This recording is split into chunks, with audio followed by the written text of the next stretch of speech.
नागेशजी नगराध्यक्ष झाल्यावर यादी बनवा, कुणाकोणाला 2.5 लाखाचं घर द्यायचं, जे नागेश पाठवल तेवढे घर सरकार मंजूर करेल, मी मंजूर करेल, मुख्यमंत्री मंजूर करेल. 500, 700 का 30 लाख घर दिले मोदीजींना. नागेश सही करायला, नगराध्यक्ष सही पाहिजे, नगरसेवकाची सही करून नगराध्यक्ष सही करेल आणि ते घराची यादी मुख्यमंत्र्याकडे येईल, माझ्याकडे येईल. त्या सर्व घरांचे पट्टे वाटपात त्या घरांना 2.5 लाखाचं घर देण्याचं काम महाराष्ट्र सरकार करेल, आपलं सरकार करेल. बरोबर आहे का नाही? सरकार कोणाचं आहे?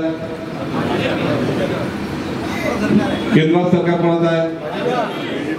घरी कोण देईल? आपलं सरकार देईल ना. आपलं सरकार आपलं सरकार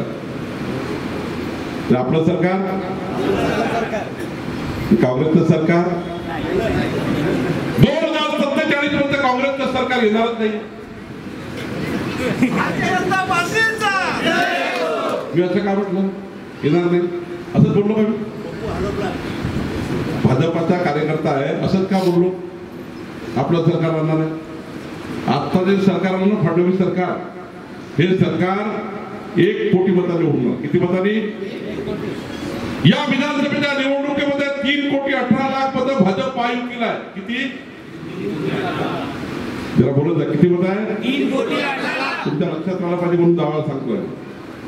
आणि काँग्रेस महाविकास आघाडीला 2,18,00,000 मत. किती मताचा फरक आहे? 1 कोटी मतांना आपलं सरकार आलं.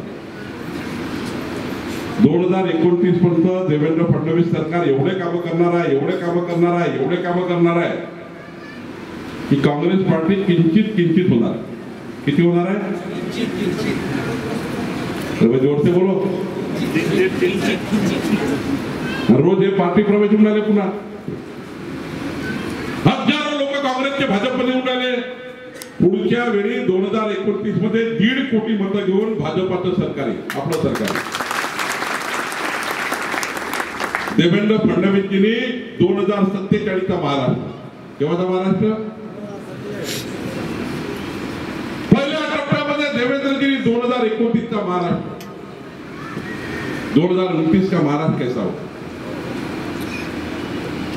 किती रस्ते करावं लागेल, 5 रस्ते करावं लागेल, पाणी आणावं लागेल, योजना करावं लागतील.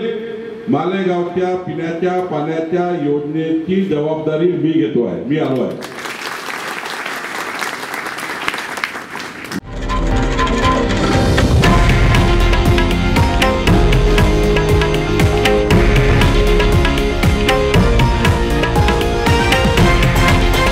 हे आहे देशातील नंबर 1 न्यूज नेटवर्क आणि आपण पाहत आहात TV9 मराठी, एकमेव.